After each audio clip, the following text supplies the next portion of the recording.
Hello everybody. I thought it's about time that I perhaps talked a bit about the history of my condition, so that if there's anybody out there who's suffering similarly or can compare notes, or even perhaps make some kind of a video response, it'd be very welcome. So my condition really started to show itself about probably 15 years ago. Before that I was quite active. I used to do a lot of cycling, a lot of walking, and had a very busy job working in Barclays Bank, running a small department in a branch.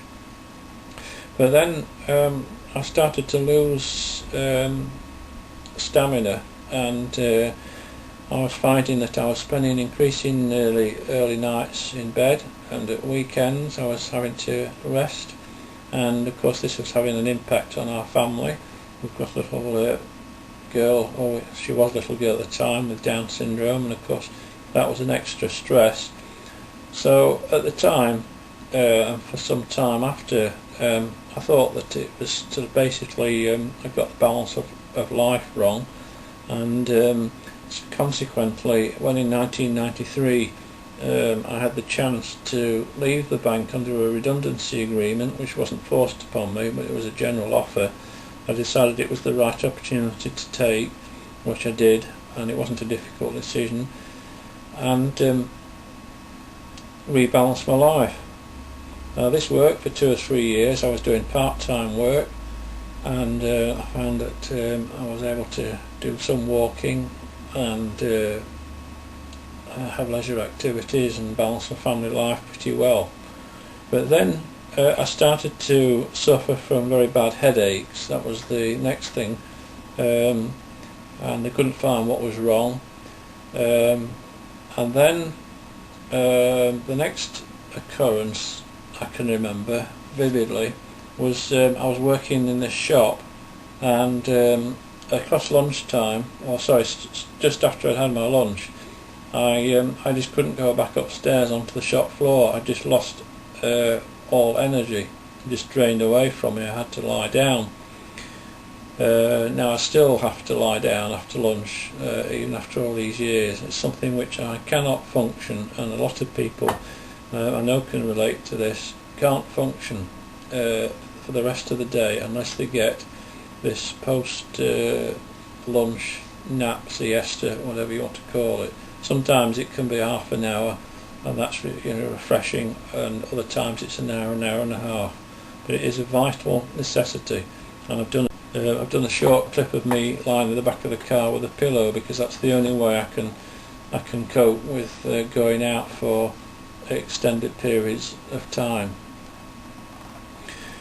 So I was battling on with this part-time work. I got these frequent headaches. I was suffering from increasing fatigue, and I was getting irritable bowel syndrome, tinnitus in my ears, and I can't think of any other major symptoms off the top of my head, but that was the way I was at the time. So this couldn't carry on, and I ended up packing in work altogether, and I was spending increasing amounts of time sitting in this very comfortable chair.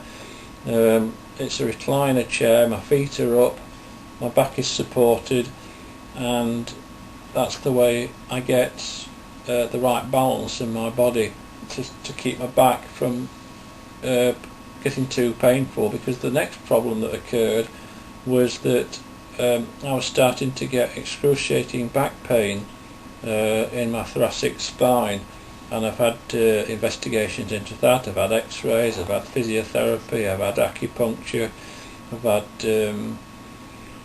goodness knows what, chiropractic, and all to no avail. And I now take painkillers to keep it at bay, and of course try wherever I am to sit comfortably, preferably with my feet up, and not to do too much, to pace myself, and that keeps it to a minimum. but the things that exacerbate it are sitting in an upright chair for any length of time, including driving. I can do a bit of local driving, but fortunately my wife is a good driver, and any distance driving she has to do because of the stress that it places on my back. You would think sitting in a comfortable car. It's strange that you can sit in a car as a passenger, and it's not too bad, but when you're driving it's different. I think it must be something to do with the stress of driving, creating that extra bit of tension. And walking, of course, I can walk probably for half an hour to 3/4, depending on the day, depending how tired I am, and depending how much pain has flared up. But the key thing is that I have to pace myself. Otherwise, if I overdo it, which is very easy to do, it can take days to get over, because there are quite frequent periods, well, not frequent enough, but there are periods where I feel a little bit better, and I try and do something which really think ought to be done in the house or in the garden or whatever, and at the time I feel okay and think, oh yes, good, I managed to do that. But then the next day or a couple of days later, I'm flat on my back, or I'm in excruciating pain. I have to increase the painkillers, and I just sort of go downhill. So there's just no point in doing that. You just have to pace yourself. I have to pace myself and try and keep on an even keel. Having said that, as everybody knows in life, there's always the unexpected that's thrown at you, which is, I suppose, a reason why it's so important to pace, because then at least if something unexpected does come along, you've kind of got a little reserve, if that's the right way of putting it, just for the time, functioning on adrenaline. But then it's a must to rest as soon as possible after whatever it is you've had to do, or wherever it is you've had to go. So that's more or less where I'm at the moment. I do go short walks with Toby the dog. That's okay. A couple of times a day.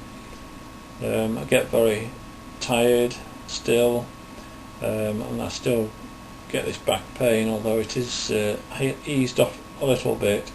But I thought what I'd do is do one video concerning the history of my condition, and then another video concerning the various bits of treatment that I've tried and how I view the future.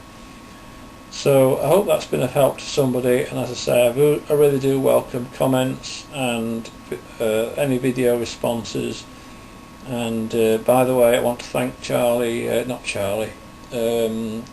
Cottney for his short response to the video that I put out, and I alerted him to.